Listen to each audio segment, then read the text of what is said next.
Start. Hello students, this is Vivek from Shiv Jyoti Educational Group. So today we'll start with a new chapter, which is chapter number 8, gravitation. Okay, so gravitation, as you already know, gravitation, you all have a feel of it. What is gravitation? What is gravity? You have studied in the previous classes. So basically we will study gravitation with a bit more detail in this class. Okay, but before we proceed further, let's go through some of the topics which are deleted by CBSE just for this particular session. Okay, so Kepler's laws of planetary motion, you can see Kepler's laws of planetary motion, okay, and acceleration due to gravity. These are the two topics which have been deleted from your syllabus, from your current syllabus, just for this particular session by CBSE. Okay, so we'll cover all the topics apart from this, and some of the details I'll also provide you about these topics wherever necessary, like if it is related to the content. Okay, so for right now, let's proceed with the chapter which is gravitation. Okay, so the first thing which comes into picture is Newton's law of gravitation. Now Newton's law of gravitation means actually gravitation is a force which acts on any two bodies or every body, but like if there is any body present in the universe, gravitation would be acting on it. Okay, so point is Newton's law of gravitation is about the force of gravitation between two bodies separated by some particular distance r or d. In some books you might find the distance as r, and in some books you might find the distance as small d. So it's the same thing. Newton's law gives a relationship between the force exerted between two bodies, force of gravitation exerted between two bodies when placed at a distance of let's say r, small r or small d. So as the statement says, the gravitational force acting between two point objects is proportional to the product of their masses and inversely proportional to the square of the distance between them. Understand, product of masses, proportional to the product of masses. Product of masses means एक body का मास m1 है, एक का m2 है. So product of masses would be m1 m2 and the distance between them would be small r. Okay, so the law says that the gravitational force is proportional to the product of their masses. Product of masses means m1 m2 and also inversely proportional to the square of the distance between them. This is also known as inverse square law. Means like if we say that the force is inversely proportional to r square, the square of the distance between them, so it would be like g or f, the force is proportional to 1 by r square. Okay, remember inverse proportion means 1 by. Okay, let's see it in detail. Here it is, f is directly proportional to m1 m2, f is inversely proportional to r square, this is r square. Okay, so inverse proportion matlab ये घटेगा तो ये बढ़ेगा. If this would increase, this would decrease. If this would decrease, this would increase. Okay, if this would increase, this would decrease. If this would decrease, this would increase. This is the relation. And direct proportion means जितना ज़्यादा mass उतना ज़्यादा force. Okay, so इन दोनों को combine करें तो we'll get f is directly proportional to m1 m2 by r square. Okay, and you remember that the proportionality sign can be removed by using a constant. Okay, so this is f equals to g m1 m2 upon r square. So this is the Newton's law of gravitation. Now what is capital G over here? It is universal gravitational constant. Okay, this is universal gravitational constant. This is constant, so it means its value would remain constant everywhere. So this is the value 6.67 into 10 raised to the power minus 11 newton metre square पर KG square. अब unit कैसे मिली इसकी? Capital G की unit चाहिए, are square को इधर ले जाएंगे तो F R square upon m1 m2 मतलब newton metre square upon kilogram square. Okay, so it is newton metre square per kilogram square. Okay, and this is same throughout the universe. The value of G is independent of the nature and size of the bodies as well as the nature of the medium between them. It is same basically everywhere in the world, it would be same, capital G. This is universal gravitational constant. Okay, great. Next thing is acceleration due to gravity. Now this has been removed from your syllabus, I understand, but some points about these would be useful to you while you would be solving the numerical. So let's go through it. What is acceleration due to gravity?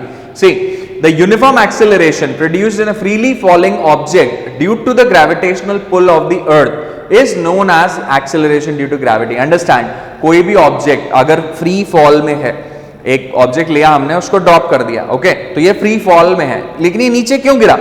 Due to the gravitational pull of the earth, okay. तो इस body का जो acceleration होगा that would be acceleration due to gravity. Gravity की वजह से acceleration produce हुआ ना उसमें। So point is the uniform acceleration produced in a freely falling object due to the gravitational pull is known as acceleration due to gravity. It is denoted by small g. Its unit is meter per second square, जो acceleration की होती है. It is a vector quantity and its direction is towards the center of the earth. This is a basically common thing, okay. Acceleration vector quantity होती है, you already know about it. So the value of g is independent of the mass of the object which is falling freely under gravity. You can understand, like you take a tennis ball, drop it from a tower or a building, okay. You take a rock, a very big rock, drop it from the building. The acceleration due to gravity which would be acting upon it would be same, okay. You know everything would come down only with same acceleration, that is small g. Then we have the value of g. Basically generally जो हम लेते हैं अर्थ पे, it is 9.8 meter per second square, okay. And this value changes, like moon पे अलग है, moon पे कितनी है? It is about 1/6 of that on the earth, that is g by 6, and it is about 27 times of that on the earth. सन पे कितना है? The sun, on the sun it is about 27 times of that on the earth, जबकि moon पे it is 1/6, यानी कि moon पे है g by 6 और सन पे कितना है? 27g, 27 times, okay.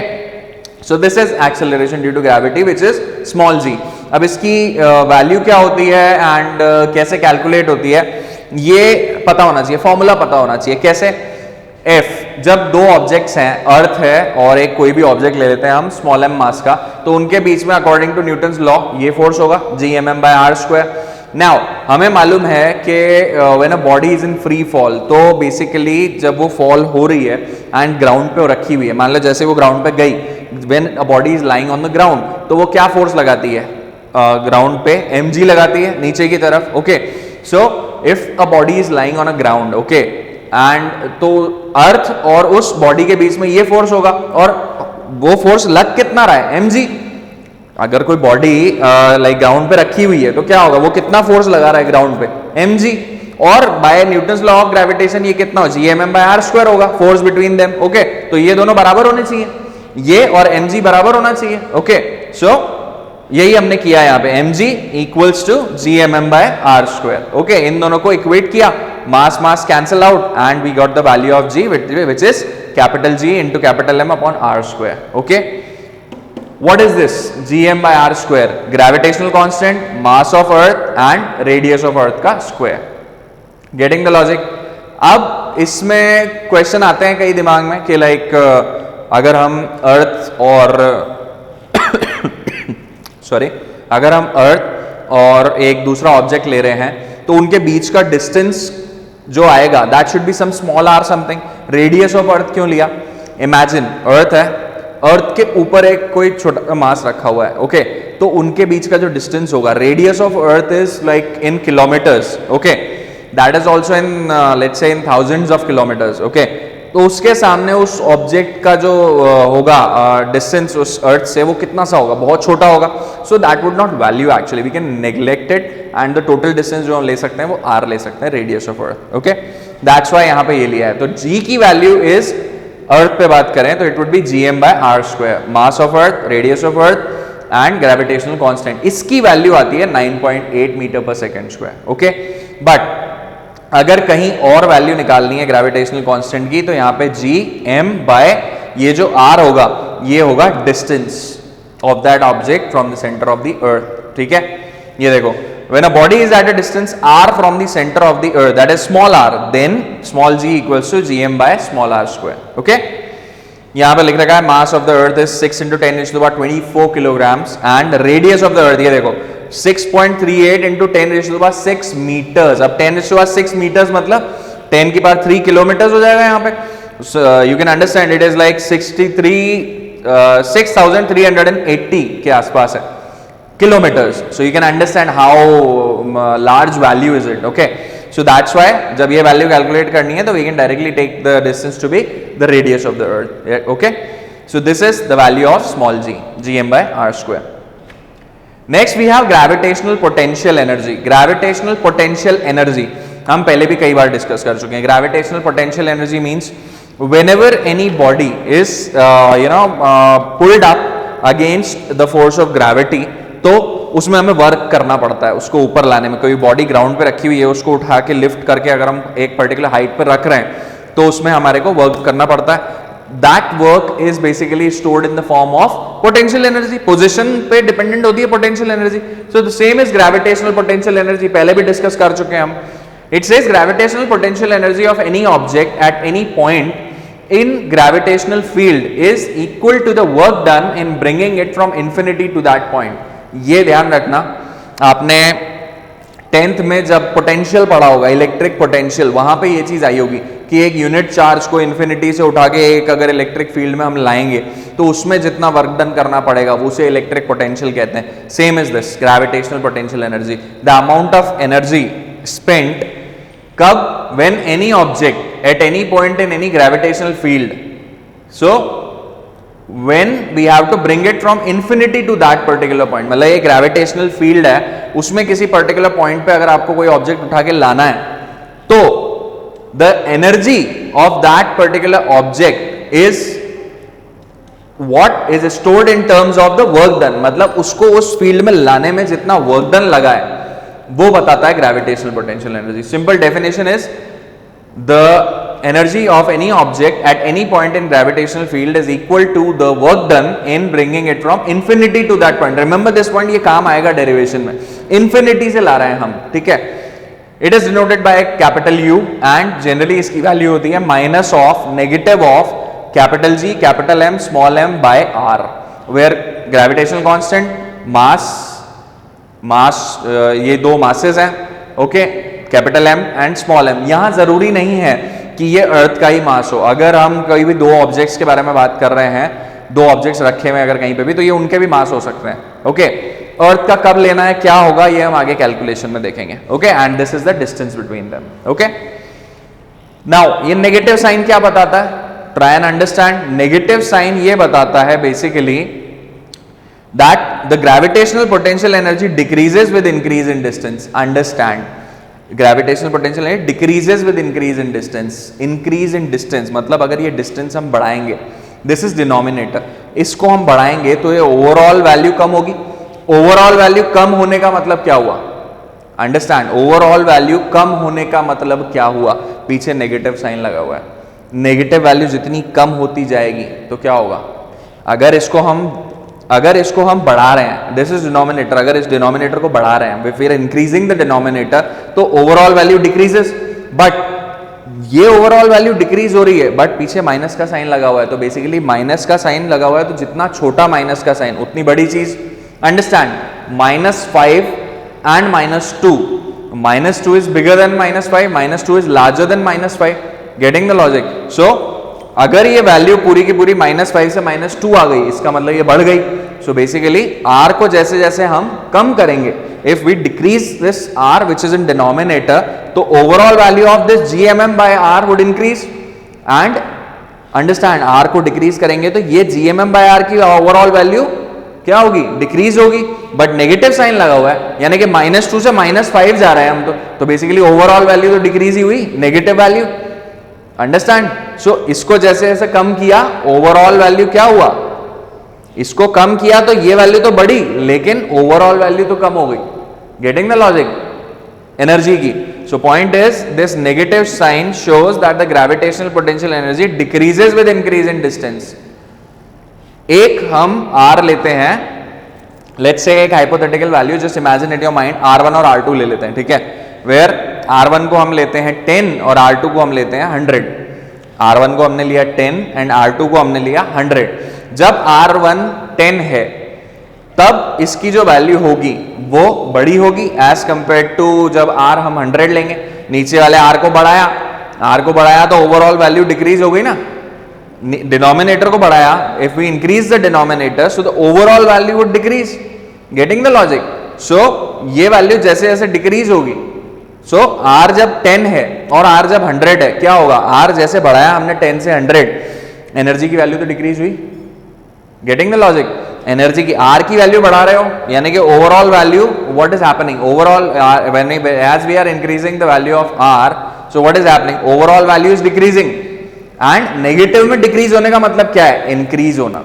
Okay, getting the logic? So this you just need simply understand that this is the formula minus GMM by R. Okay, and this negative sign, what is it showing? that कि R को जैसे जैसे हम decrease करेंगे वैसे वैसे energy increase होगी. Like the negative sign shows that the gravitational potential energy decreases with increase in distance. इसको ऐसे भी समझ सकते हैं, like it says that the energy decreases with increase in distance. Increase in distance का मतलब क्या है? लाइक अंडरस्टैंड, अट्रैक्शन की अगर हम बात करें, सी एक मैग्नेटिक फील्ड है, एक लेट्स से एक ग्रेविटेशनल फील्ड है. ओके, नाउ एक ऑब्जेक्ट को अगर हमें, एक ऑब्जेक्ट है ये, लेट्स से ये एक पूरा डिस्टेंस है, ये जो ग्रेविटेशनल फील्ड है वो यहां से लेके यहां तक एग्जिस्ट करती है. Okay, now if we are bringing an object into this gravitational field इसी के आसपास से, तो मतलब इस ग्रेविटेशनल फील्ड पे ऑलरेडी इसका इन्फ्लुएंस है, ठीक है, तो यहां से लाके इसमें अगर ला रहे हैं हम, तो वर्क डन कितना करना पड़ेगा? अंडरस्टैंड, यहां से लाके हम इस ग्रेविटेशनल फील्ड में रख रहे हैं तो जो वर्क डन होगा, एंड एक ऑब्जेक्ट जो बहुत दूर है वहां से लाके अगर हम इसमें रख रहे हैं, इसमें ग्रेविटेशनल फील्ड में, किसमें वर्क डन ज्यादा होगा? ट्राई एंड एनालाइज, क्या होगा? किसमें वर्क डन ज्यादा करना पड़ेगा? ये तो ऑलरेडी यहीं पे है ना, मैग्नेटिक फील्ड के, इसके ग्रेविटेशनल फील्ड के आसपास ही है, इसको तो लाके यहाँ पे रखना है, बट एक को हम बहुत दूर से ला रहे हैं, किसमें वर्क डन ज्यादा होगा? Try and understand. तो जिसमें ज्यादा वर्क डन होगा उसमें एनर्जी भी ज्यादा होगी. So that's the same concept. The negative sign shows that gravitational potential energy decreases with increase in distance. It decreases with increase in distance. Getting? Means जो हम दूर से ला रहे हैं उसको तो हम बहुत स्पीड में भी ला सकते हैं, बट जो पड़ोस में है वो ऑलरेडी इन्फ्लुएंस में है. Understand the concept? वो इन्फ्लुएंस में है तो उसको लाने में हमें ज्यादा दिक्कत हो सकती है. If you can relate this, then electric potential का जो कंसेप्ट आपने पढ़ा हुआ है, you can relate it with that, और नहीं तो just remember this formula that the potential energy का formula is minus GMM by R, where M and M are the masses, R is the distance between these masses. Okay, next, this is the derivation. Basically हमने बोला work done. Work done किसमें? एक position से दूसरे position तक. So basically इसको हम लिख सकते हैं that this energy is equals to work done. कैसे? वर्क डन का फॉर्मूला होता है F डॉट dx, और वी नीड टू इंटीग्रेट. अब इसमें we studied about that electric, this gravitational potential energy is what? When we bring the object from infinity to that particular point, तभी हमने यहाँ पे इंटीग्रेशन में इन्फिनिटी टू R लिखा है. Getting the logic? So infinity to R हम integrate करेंगे F dot dx को. F हम देख चुके, GMM by x square from Newton's law of gravitation. So we just need to integrate this whole thing. Okay, GMM would be constant, तो इसको हमने बाहर निकाल लिया. 1 by x square dx, integration of 1 by x square dx from infinity to R. Okay, now what would be the integration of 1 by x square? Minus 1 by x, we need to put in the limits infinity to R, so it would become 1 by R minus 1 by infinity.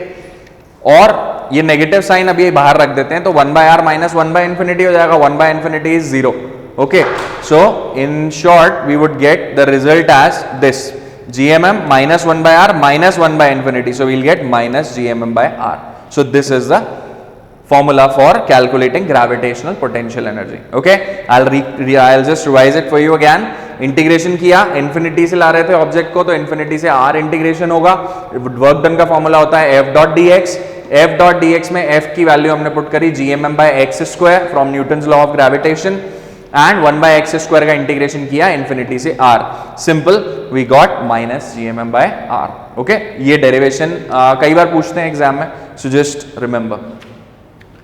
Next, the most important topic of this chapter is that you are going to learn about satellite. Satellite क्या होता है? Satellite अभी तक कभी भी नाम आता है तो you have a picture in mind कि हाँ ठीक है, weather forecast आता है, the place from where we are getting inputs, we are getting information about outside space, वो satellite होता है. So point is, yes, majorly those are satellites, but planets also have their own satellites. Okay, so we'll discuss about that. Now, what is a satellite basically? It is a heavenly body or a heavenly object which revolves around a planet. Okay, so any heavenly body which revolves around a planet is called a satellite. Natural satellites are those heavenly bodies or objects which are not man-made and revolve around the earth. Okay, ये man-made नहीं है, natural है. Okay, जैसे आपने देखा होगा like we have moons, हम moons कहते हैं कि planets के moons होते हैं. So जैसे अर्थ का मून इज अर्थ के अराउंड मून गोल गोल घूमता है, तो moon is a satellite of earth. Okay, so natural satellites वही हुए. आर्टिफिशियल जो हम बनाते हैं, लाइक हम बना के वहां पे स्पेस में भेजते हैं. So these are basically those heavenly objects which are man made and launched for some purposes due to which they revolve around the earth. Okay, ये revolve around the earth, these revolve around the earth just to solve out your purpose. Either it might be weather forecast or it might be the positions of certain places. It might be about any location related thing, and there are a lot of uses basically. So point is artificial satellites and natural satellites. There are two types of satellite. Natural which are not man made, artificial जो हम बनाते हैं. Okay, artificial satellites are of two types: geostationary or parking satellites and polar satellites. Understand, geostationary और parking satellites, इन्हें parking satellites इसलिए कहा जाता है because these are basically at a specific position related to earth. ये हमेशा एक ही position पर रहते हैं. जैसे जैसे अर्थ घूमेगी ये अर्थ के साथ घूमेंगे. बट इफ वी अगर एक पर्टिकुलर इंस्टेंट पे देखा जाए तो जिस डायरेक्शन में ये अभी दिखेंगे आपको, बाद में भी उसी डायरेक्शन में दिखेंगे. It would be the place seems to be fixed. That's why parking satellites भी कहा जाता है. Okay, next we have polar satellites. Polar satellites are those which are at poles. Okay, let's see the details about these. A satellite which appears to be at a fixed position at a definite height to an observer on Earth is called geostationary or parking satellite. Okay, fixed position. These satellites revolve around the Earth in equatorial orbits. Equatorial orbits मतलब equator. Equator जो होता है, equator का जो आसपास अगर कोई body चक्कर लगाए तो वो कहेंगे हम कि that is equatorial orbit. Equator, it is related to equator. अभी डायग्राम में देखेंगे हम. The angular velocity of the satellite is same in magnitude and direction as that of the angular velocity of the Earth. जैसे जैसे अर्थ घूमेगी वैसे वैसे ये भी घूमेंगे साथ में, तभी तो हमें एक ही पॉइंट पे फिक्स दिखेंगे. Getting the logic? जैसे जैसे अर्थ घूम रही है ये भी इसी के साथ साथ घूम रहे हैं. गेटिंग? सो अगर अर्थ अभी ए पॉइंट पे है, consider this to be a circle, तो अर्थ अगर ए पॉइंट पे है, सैटेलाइट भी ए पॉइंट पे है. अर्थ घूमी बी पॉइंट पे है, अर्थ सैटेलाइट भी बी पॉइंट पे. अर्थ घूमी सी पॉइंट पे है, सैटेलाइट भी सी पॉइंट पे. Getting? So this is how it moves. Okay, so these satellites are used in communication purposes. Okay, INSAT 2B and INSAT 2C are geostationary satellites of India. You just need to remember these. Okay, these are good examples and knowledge is available in that. Okay, next ये diagram है, you can understand over here equatorial axis, like ये equator है तो ये हुआ equatorial axis. Okay, यहाँ इसी axis पर रिवॉल्व करते हैं जियो स्टेशनरी सैटेलाइट्स. एंड पोलर जो होंगे वो पोल्स पे होंगे, नॉर्थ एंड साउथ. इसके बारे में कुछ डिटेल है, यू शुड अंडरस्टैंड कि हाइट कितना होता है. Height from the earth surface would be 36,000 kilometres. Radius of orbit 42,400 kilometres. Time period इनका 24 आवर्स ही होता है, same as earth. Orbital velocity अभी एक कंसेप्ट आएगा जो हम आगे देखेंगे, it is 3.1 kilometres per second. And angular velocity तो वही है जो अर्थ की होती है, 2 पाई बाय 24. 2 पाई क्यों? अर्थ पूरा एक 360 डिग्री कवर कर लेती है ना 24 आवर्स में. ओके, सो इसलिए जो एंगुलर डिस्प्लेसमेंट हुआ उसका वो कितना हुआ? 2 pi. So that's why 2 pi by 24, that is 12 radian, pi by 12 radian per hour. Okay, getting the logic? So this is about geostationary satellite. Next we have polar satellites. These are those satellites which revolve in polar orbits around that. Polar मैंने समझाया poles के about. Okay, a polar orbit is that orbit whose angle of inclination with the equatorial plane of the earth is 90 degree. ये रहा equator. Okay, ये रहा equator and कुछ इस तरह से poles होंगे. ये अगर equator है तो poles कुछ इस तरह से होंगे. तो ये equatorial है, ये equatorial plane हो गया. तो जो polar plane होगा वो ऐसे होगा, perpendicular होगा ना इसके. Getting the logic? So a polar orbit is that orbit whose angle of inclination with the equatorial plane of the earth is 90 degree. These satellites are used in forecasting weather, studying the upper region of the atmosphere, in mapping etc. इसमें polar satellites use होते हैं. ठीक है, PSLV series satellites are polar satellites of India. ये examples हैं, you should know about this, कैसे क्या क्या चीजें होती हैं. Next the concept is orbital velocity. तो ऑर्बिटल वेलोसिटी से पढ़ने से पहले you should understand what is an orbit. Orbit क्या होता है? ऑर्बिट इज बेसिकली जैसे ये अर्थ है, अर्थ के आसपास अगर कोई सैटेलाइट घूम रहा है, so this basically the whole path is called an orbit, a particular orbit और अ पर्टिकुलर पाथ जिसमें सैटेलाइट घूमता है। Okay, so what is orbital velocity? Orbital velocity of a satellite is the minimum velocity required to put the satellite into a given orbit around the earth. Understand? एक minimum velocity required to put the satellite into a given orbit around the earth. Orbit बहुत सारे पास वो हैं earth के आसपास, means a lot of things are rotating, revolving around the earth. So सब अपने अपने path पे travel करते हैं। जैसे the best example would be about planets around in the solar system. What happens is सन के अराउंड हर कोई घूम रहा है, but point is every planet has its fixed orbit, वो उससे बाहर नहीं आता। उसी तरह से if we need to understand the orbit around the earth, so basically it is the path in which the satellite revolves. अब इस पाथ में किसी भी सैटेलाइट को पुट करने के लिए the velocity which we need is called orbital velocity. Okay, what happens is when any object revolves, तो एक centripetal force लगता है अंदर की तरफ उस ऑब्जेक्ट पे, और कुछ फोर्सेस बाहर की तरफ भी लगेंगे। So we need to manage them जिस तरह से जिस के बाद वो रिवॉल्व कर पाए। Okay, we will understand those. The centripetal force required to keep the satellite in circular orbit is mv²/r. We have done it in rotational circular motion के mv²/r is the formula of centripetal force. ठीक है, centripetal और centrifugal दो तरह के forces होते हैं, centripetal towards the centre, centrifugal outwards from the centre. Okay, so mv0² small r। Now small r, मान लो ये अर्थ है, अर्थ का रेडियस इज कैपिटल R और ये रहा सैटेलाइट। ओके, ये कुछ h दूरी पे है अर्थ से, सो what would be this small r की value? r+h। Okay, so we are substituting it over here, mv0²/r+h, where v0 is the orbital velocity. Now the gravitational force between the earth and the satellite, ये भी calculate करना पड़ेगा, which would be gmm/r². r small r means r+h का square. Now for the stable orbital motion, इन दोनों forces का balance होना जरूरी है। This is what I was talking about. Centripetal अंदर की तरफ और अट्रैक्शन फोर्स बाहर की तरफ। Getting the logic? ये दोनों जब बैलेंस रहेंगे तभी बॉडी घूम पाएगी। Understand? So इन दोनों को जब हम इक्वेट करेंगे, so we'll get v0 equals to capital Gm/r+h का root, under root of Gm upon r+h according to this calculation. So since the acceleration due to gravity, ये मैंने बोला था फॉर्मूला याद रखने के लिए, small g equals to Gm/r². So we need to find out the value of Gm over here. So Gm की value हो जाएगी small g into r², वो हम यहाँ पे पुट कर देंगे Gm की जगह पे। So it becomes small g into r² upon r+h. Okay, so you need to remember this formula for orbital velocity. It is under root of gr² upon r+h. Now if this h is negligible, अगर 100-200 kilometre ही दूर है satellite अर्थ से, तो we can neglect that distance. Why? Earth का radius it is in kilometre, 6000 kilometre के आसपास, and ये h जो है it is in 100 metres, 100-200 metres, तो we can neglect it.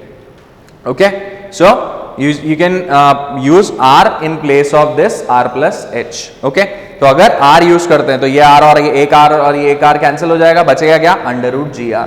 So if the satellite is at a height of few hundred kilometers, that is let's say 200 kilometers, then r+h could be replaced by r, capital R. So we will get the v0 as √gr. ये हो जाएगी orbital velocity. Getting? So just remember the formulas. ये formulas के derivations हैं, you can easily understand. वही बस दो forces निकाले हमने, दोनों forces को equate किया and we got v0 equals to this, and इसमें हमने g की वैल्यू, gm की वैल्यू यहाँ पे substitute कर दी, which is gr². इससे हमें फॉर्मूला मिला √ of gr² upon r+h. Okay, and अगर सैटेलाइट क्लोज बाय है तो r+h को हम r से रिप्लेस कर सकते हैं, we'll get √gr. Okay, great. Okay, next we have time period of a satellite. Now what do you mean by time period? Time period, ये सारी चीजें आपको सर्कुलर से रिलेट लग रही होंगी, सर्कुलर मोशन में you have gone through these. Okay, so time period is basically कितने टाइम में it completes one revolution. Okay, so how it is calculated? Time period, circumference of the orbit upon orbital velocity. This is quite relevant, you can understand it. मैंने क्या कहा, कितनी देर में एक revolution complete हुआ? Revolution means what? एक पूरा circular round, उसका लेंथ कितनी होती है? 2πr. Okay, circumference. सो टाइम क्या होता है? टाइम इज circumference यानी कि distance upon velocity. Okay, so circumference of the orbit upon orbital velocity. Okay, that is 2 pi small r upon v naught. Now small r की value हमने देखी थी पीछे, it was r plus h, तो यहाँ पे हमने 2 pi r plus h upon v naught कर दिया. Getting? Then यहाँ पे हमें time period equals to 2 pi r plus h upon v naught. Then यहाँ पे हमने यही दिखा रखा है where r is the radius of the orbit which is equal to capital R plus h. Now v naught की value हमने पीछे देख ली, v naught is under root of gm by r plus h.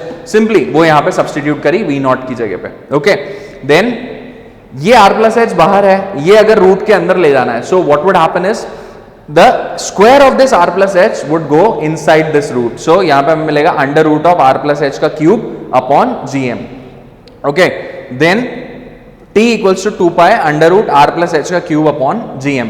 What is gm? gm की value अभी अभी देखी थी हमने, small g into capital R square, बस gm की जगह पे वो सब्सटीट्यूट किया. सो this is the formula for time period. Okay, but again वही वाली चीज यहां पे भी, what you can do is if in case satellite is near by, तो r plus h को आप r से रिप्लेस कर सकते हो. ऊपर क्या आ जाएगा? r क्यूब और r स्क्वायर में से r कैंसिल हो जाएगा, यहाँ पे r बचेगा. So it can be written as 2 pi under root r by g. तो if in case satellite is nearby the earth like 100-200 kilometres का ही अगर वैल्यू हो h की, तो you can replace it by r and you can use this formula. General formula is this, okay, and major formula is this one.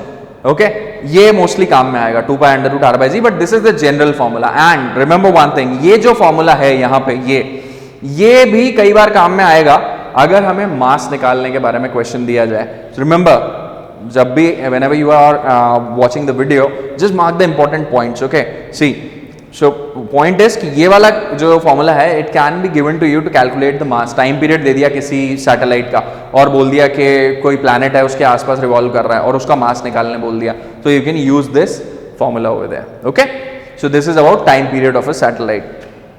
Next we have energy of a satellite. Energy of a satellite मतलब when a satellite is in rotational motion, what would happen is energy कैसे निकलेगी?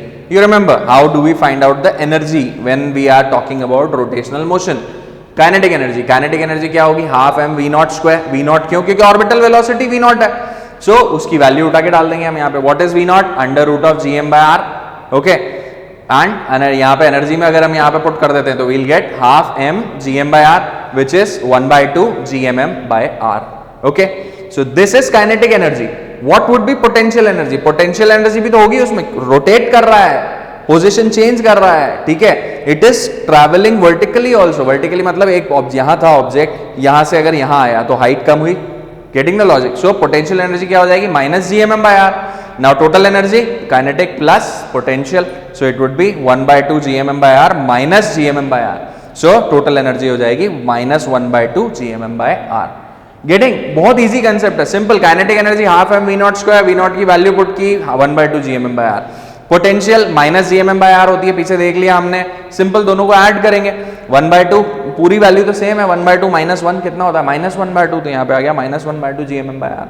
That's the total kinetic, total energy of a satellite in any particular orbit. Okay, now इतनी energy लेके अगर एक satellite चल रहा है, means a satellite is orbiting, it is revolving around, rotating around a planet or something, so it is having energy, let's say E. यहाँ पे हमने देखा कितनी एनर्जी है, उसको E मान लेते हैं हम. So understand, if you need to remove that satellite from that orbit, understand, एक बॉडी है उसके पास E एनर्जी है, अगर आपको उसको हिलाना है तो आपको क्या करना पड़ेगा? How much energy would you need to would be needed to remove that particular thing from a particular place? जितनी एनर्जी वो स्टोर करके बैठ रहा, उसी का ऑपोजिट आप दे दो. if it is if it is holding 10 joules of energy, then if you need to remove it from that particular place, you need to give a minus 10 joule of energy. Getting the logic? तभी तो total energy वो 10 joule energy hold करके बैठा हुआ है. So how much energy would you be giving in to remove it from that place? Understand? So क्यों concept इस बारे में बात कर रहे हैं हम? क्योंकि next concept is related to it. So remember, एक satellite when it is in orbit, so the total energy is minus 1/2 gmm by r. Okay, great. Next is binding energy. Binding energy क्या होती है? The energy required to remove a satellite from its orbit around the earth or any planet to infinity is called binding energy of the satellite, मतलब उस orbit में से निकालने के लिए. सो द टोटल एनर्जी क्या है, kinetic energy plus potential energy देख लिया हमने, -1/2 GMM/r. तो बाइंडिंग एनर्जी क्या हो जाएगी, negative of total energy. Getting the logic. अभी जो मैं कंसेप्ट आपको बता रहा था, like when you need to remove, so you need to give that amount of energy. Understand. So उतनी एनर्जी अगर वो होल्ड करके रख रहा है, इतनी एनर्जी है, तो आप उतनी एनर्जी नहीं देंगे तो you would not be able to remove it from the orbit. So it would be negative of the total energy of the satellite.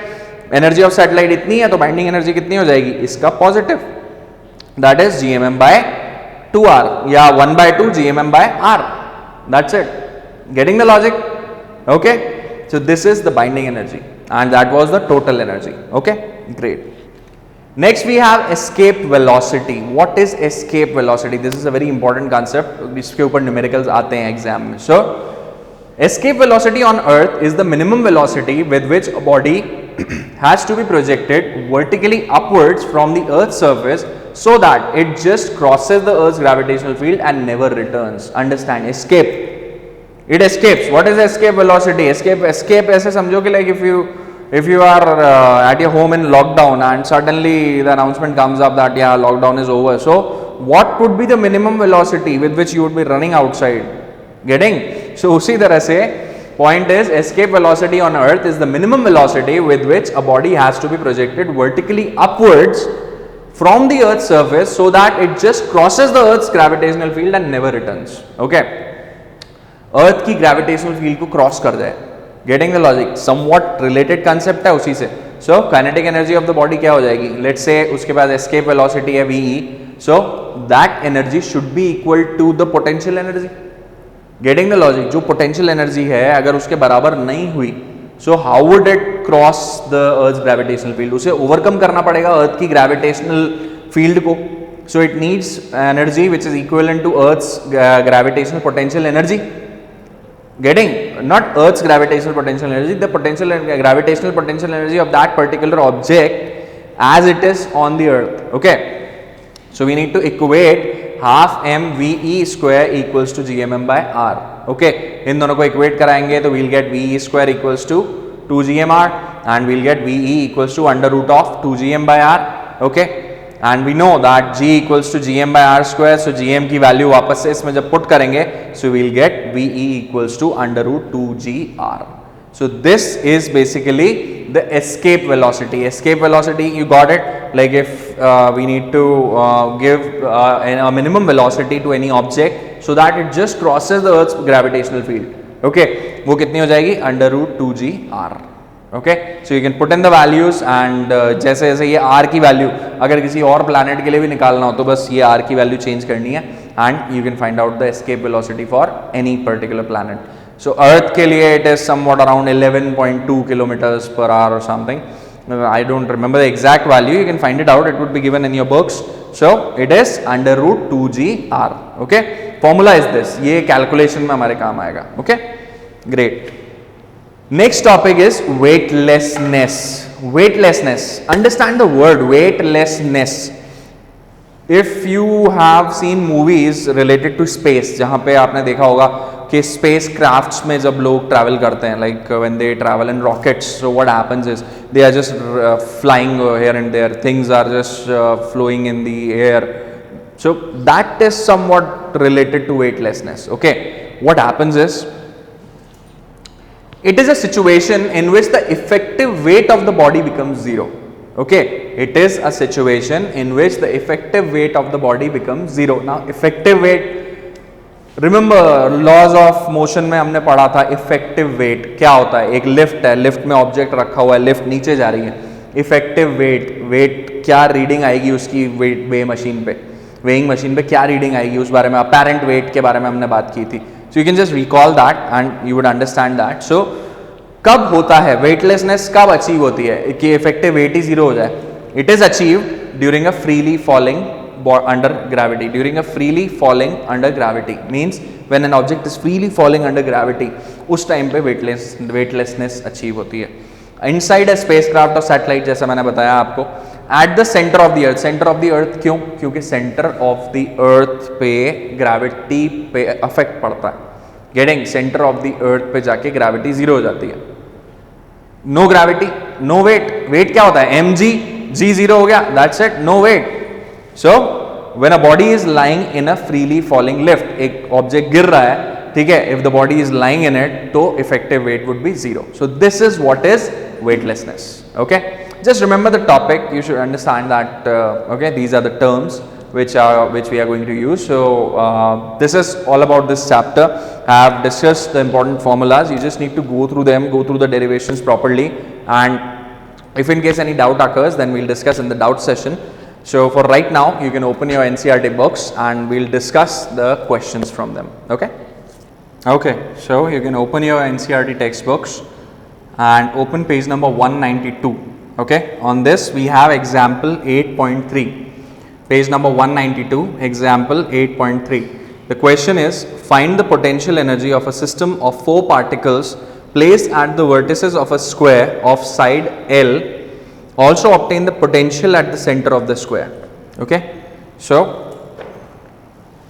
you can see this is the square, the length is L, and centre पे जब हमें potential find करना होगा तो this distance of every mass we have taken as r. Okay, ये centre है square का, so basically this is r, this is r, okay, and this is also r. ये लेंथ है कितनी वो हम देखेंगे जब हमें पोटेंशियल निकालना होगा. अभी we are talking about potential energy. We have seen the formula of potential energy. It is minus negative of GMM by R. Okay, GMM by R. So यहाँ पे जो पोटेंशियल एनर्जी की बात होगी, सो अंडरस्टैंड, यहाँ पे मैंने masses को नंबर दिया है. This is 1, 2, 3 and 4. These are all, the value of the mass is small m only, but these are placed at 1, 2, 3 and 4 positions. Okay, so the energy, how to calculate potential energy? See, first we'll calculate between 1 and 2, 2 and 3, 3 and 4, 4 and 1. See, there are pairs. इन दोनों के बीच में भी potential energy है, इन दोनों में भी है, इन दोनों में भी है, इन दोनों में भी है, एंड ये और ये इन दोनों में और इन दोनों में भी है. Getting? So pairs, there are 6 pairs basically. 1 से 2, 2 से 3, 3 से 4, 4 से 1. ये तो हुए 4 पेयर्स जो लेंथ्स पे हैं. फिर डायगोनल्स पे भी हैं. Getting the logic? So these 2 pairs are on diagonals, जिनकी वजह से पोटेंशियल एनर्जी डेवलप हो रही है. ठीक है, so we need to add all of them. Now when we talk about these masses 1, 2, 3 and 4, तो इनके बीच का डिस्टेंस तो हम L ले सकते हैं. But what about the diagonal? Simple, diagonal of a square, diagonal of a square की length कितनी होती है? It is √2L. Getting the logic? So इस केस में जब ये डिस्टेंस लेंगे तो you need to take it as √2L. How to find out the potential energy? Simple formula, minus GMM by L. Mass same है तो GM square कर सकते हैं, but GM square by L. L कब कितने cases में आ रहा है? 4 केसेस में. 1, 2, 3, 4 ये वाले पेयर्स में. बाकी के 2 पेयर्स में डिस्टेंस कितना आ रहा है? √2L. तो 2 पेयर किसके बनेंगे? √2L के. What you need to do is add both of them. But just don't remember, forget this negative sign. Remember this negative sign always, as it is potential energy. अभी देखा हमने formula. Okay. Now if we talk about finding out potential at the center, इस center point पे अगर potential find करना है, so what we need to do is, इस मास की वजह से भी, इस मास की वजह से भी, इस मास की वजह से भी और इस मास की वजह से भी डिस्टेंस कितना लेंगे? ये R. ये R कितना है? इस पूरे डिस्टेंस का हाफ, यानी कि R becomes equals to √2L by 2. यानी कि इसकी जगह पे हम लिख सकते हैं L by √2, R की value. Getting? So potential it would be minus GM by R.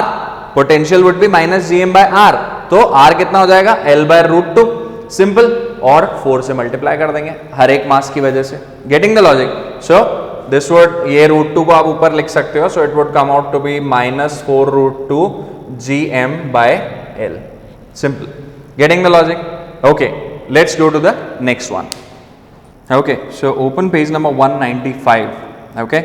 On this we have example 8.5. Now in this example basically there are things related to Kepler's laws, so you can skip that part, and the previous part, the first part, you can just go through the first part. It says that the planet Mars has 2 moons, Phobos and Deimos. Phobos has a period 7 hours 39 minutes and an orbital radius of 9.4 into 10 to the power 3 kilometers. Now it says that calculate the mass of the Mars. Okay, this is the first part. Then we have assumed that the Earth and Mars move in circular orbits around the Sun with the Martian orbit being 1.52 times the orbital radius of the Earth. Now it says what is the length of the Martian year in days. So for that we need to use Kepler's laws. So you can skip this part, but you need to understand how do we calculate mass in this. Okay. So I'll just explain it to you, and then I'll help you with the next numerical, which is also of the same type.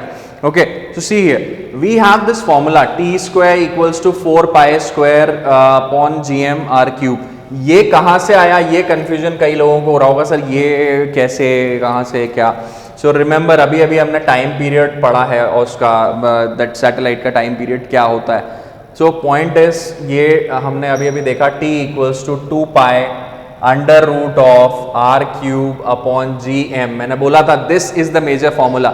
उसमें हम इसको replace कर देते हैं g r square से, that's totally fine, but actual formula तो यही होता है. मैंने कहा था मास कैलकुलेट करने के केस में we would be using this formula, remember. So यहाँ पे हमारे पास अगर हम इसका स्क्वायर कर दें तो we'll get t square equals to 4 pi square, and ये तो रूट में है तो इसका तो स्क्वायर ऐसा कैसा हो जाएगा, r cube upon G M. बस कुछ भी नहीं किया, टाइम पीरियड के फॉर्मूले का स्क्वायर कर दिया, एंड देन ये जो m है इसको रिप्लेस कर दिया हमने t स्क्वायर से, and we got the value of m.